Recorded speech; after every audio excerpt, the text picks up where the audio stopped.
feel that your future could be online.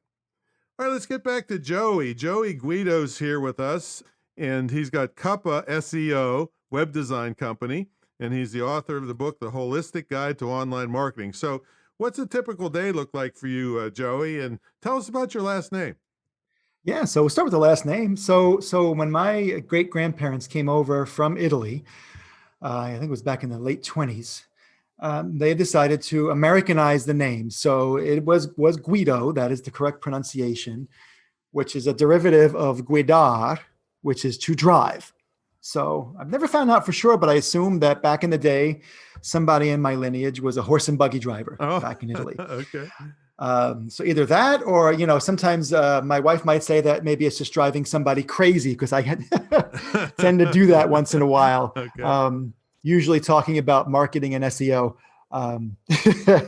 So it got changed to Guido way back in the day. And what's really funny is I had an Uncle Steve, and Uncle Steve loved Guido. And he would petition to us at family gatherings, look, we got to go back to Guido. What is this whole Guido thing? And it was just, he's passed, but I still think about him, and he was just a real character. But all my love to him, but I still say Guido. Oh, you do? Oh, I didn't know that. I was mispronouncing it. That's okay. But isn't calling somebody a Guido a negative thing? A slur? Yes. Yeah. Yes.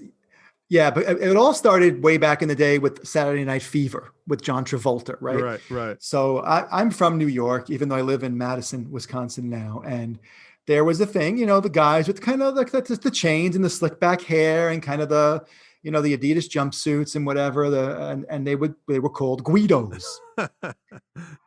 So if somebody would have called him a Guido, they wouldn't have known. Right. But I kind of grew up during the heyday of this era in Ozone Park, Queens. So calling me a Guido kind of just, it was not the best. So what's